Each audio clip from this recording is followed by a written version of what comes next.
Have you ever heard a voice from the past that speaks directly to the challenges of today?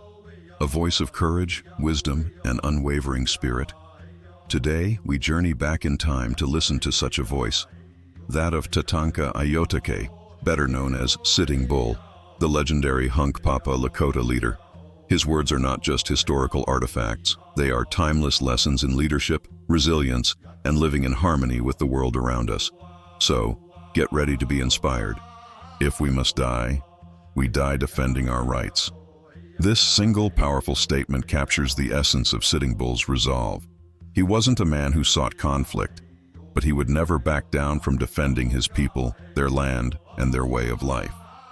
Imagine the weight of those words, spoken by a leader facing the overwhelming force of a rapidly expanding nation. It's a testament to the idea that some principles are worth standing for, no matter the cost. Sitting Bull's wisdom often came from his deep connection to the natural world. He once said, "Behold, my friends, the spring is come. The earth has gladly received the embraces of the sun, and we shall soon see the results of their love." This isn't just poetry, it's a worldview. He saw the earth not as a resource to be exploited, but as a living, breathing entity, a relative. He reminds us that we are part of a grand, interconnected cycle of life, a lesson that feels more relevant than ever in our modern world. Another profound quote that echoes through the generations is, "I am a red man. If the Great Spirit had desired me to be a white man, he would have made me so in the first place." This is a powerful declaration of identity and self-acceptance. In a time when his culture was under immense pressure to assimilate, Sitting Bull stood firm in who he was. He teaches us the importance of embracing our own heritage, our own unique identity, and to wear it with pride, without apology. But who was the man behind these powerful words? Born around 1831 in what is now South Dakota, Sitting Bull's early life was steeped in Lakota traditions. He wasn't born a chief. He earned his status through acts of bravery, wisdom, and spiritual insight. His name, Tatanka Ayotake, literally translates to Buffalo Bull who sits down, a name he earned after a courageous display in battle. He was a warrior, but he was also a holy man, a Wichasha Wakan, with a deep spiritual connection that guided his decisions. His leadership was tested like never before during the Great Sioux War of 1876. As non-natives flooded into the Black Hills in search of gold, violating sacred treaties, Sitting Bull became a central figure of resistance.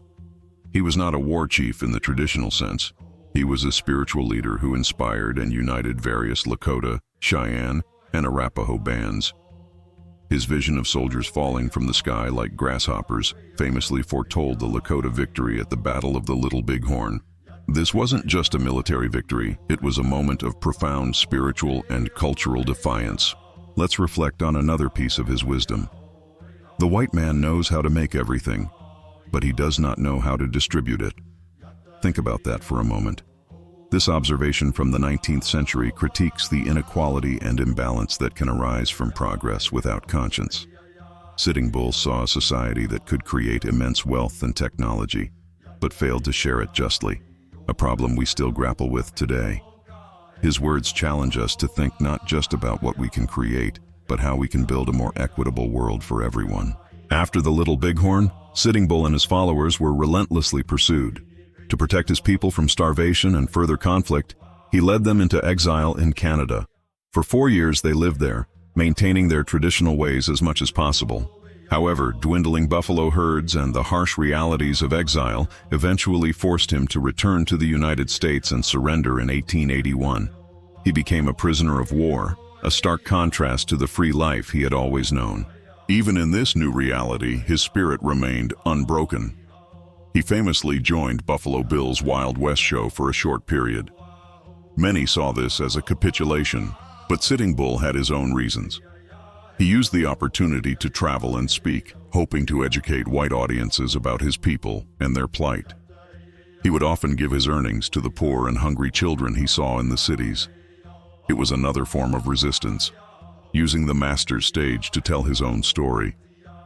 He would address the crowd in his native Lakota, and while the audience applauded the fierce warrior, he was actually offering blessings and prayers for understanding, Let us put our minds together and see what life we can make for our children. This is perhaps one of Sitting Bull's most enduring and hopeful messages. It's a call for unity, for dialogue, and for collective responsibility. It transcends his own time and speaks to all of us. He understood that the future is not about winning or losing a battle, but about building a better world for the next generation. It's an invitation to set aside our differences, to communicate, and to work together for a common good. Tragically, Sitting Bull's life was cut short in 1890. Fearing his influence in the growing ghost dance movement, a spiritual revival that promised a return to the old ways, agency police were sent to arrest him. In the ensuing confrontation, Sitting Bull was killed. His death marked the end of an era, but his legacy was just beginning. So, why do his words still resonate so powerfully today? Because they speak to universal human truths: the fight for freedom, the importance of identity, the need for a connection to nature, and the moral responsibility to build a just world. Sitting Bull was more than a warrior. He was a prophet, a leader, and a teacher. His life was a testament to the power of resilience in the face of overwhelming odds. His legacy challenges us to look at our own world. Are we living in balance with our environment? Are we honoring our own heritage and respecting the heritage of others? Are we putting our minds together to create a better future for our children? The words of Sitting Bull are not just quotes to be memorized. They are questions to be lived. They are a call to action, inspiring us to be braver, wiser, and more compassionate human beings. Thank you for joining me on this journey into the life and wisdom of the great Sitting Bull. His voice is a vital part of history, and it's one that deserves to be heard and remembered. If you found this story as inspiring as I do, please like this video and subscribe to our channel for more deep dives into the lives of remarkable figures from history. See you next time.